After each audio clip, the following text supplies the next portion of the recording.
Hey folks, what's up? This is Michael yet once again in the wee hours of the dead of night on the graveyard shift with your daily trivia question. And I hope you have a terrific Tuesday. Today we are off and running. So the answer to the previous trivia question was, of course, San Francisco. So early morning on April 18th, 1906, which is the focus of the trivia question, a major earthquake struck the Northern California area. And San Francisco took the brunt of this, for sure. This disaster registered as one of the highest in the magnitude at the time. I think it was like 7.9, which was the maximum.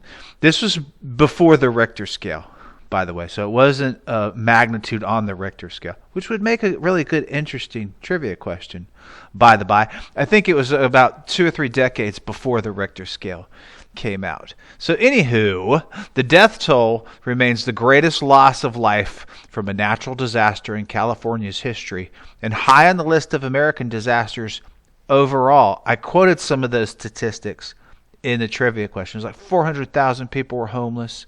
Thousands and thousands of people died. Shaking from this earthquake was felt from Oregon to Los Angeles and as far inland as Nevada, folks. It's a big, huge deal.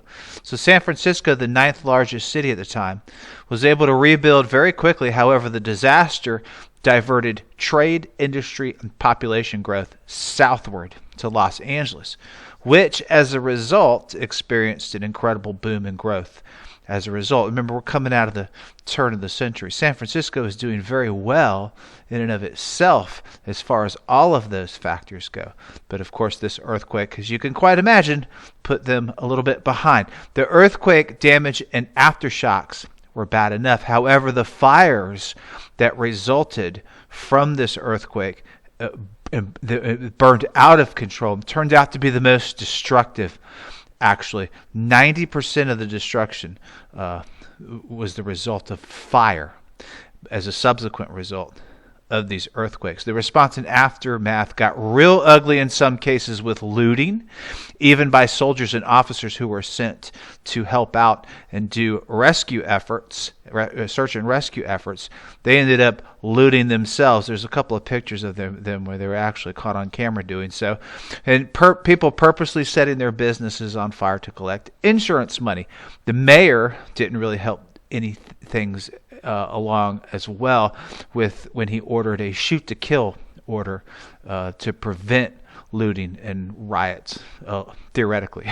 So all kinds of photos from this disaster and some incredible panoramic views showing San Francisco in ruins and just leveled by the burning are readily available. This was a well-documented disaster after the fact, of course.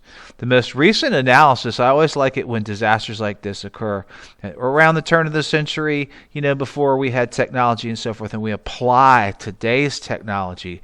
The most recent analysis using today's technology, like I was saying, support an offshore location from San Francisco as the epicenter, actually, of the earthquake. And of course, if you know anything about California and watch the news from time to time, they still have earthquakes and they still experience large-scale earthquakes as they are on the San Andreas Fault, for sure.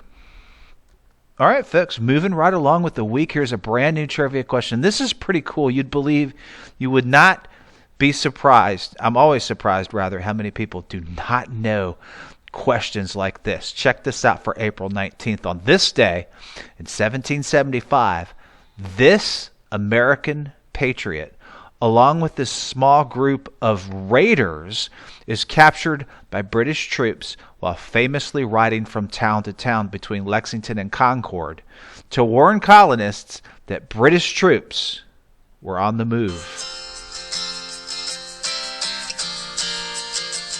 Have a good day, folks. Thanks for all you do. I'll see you next time.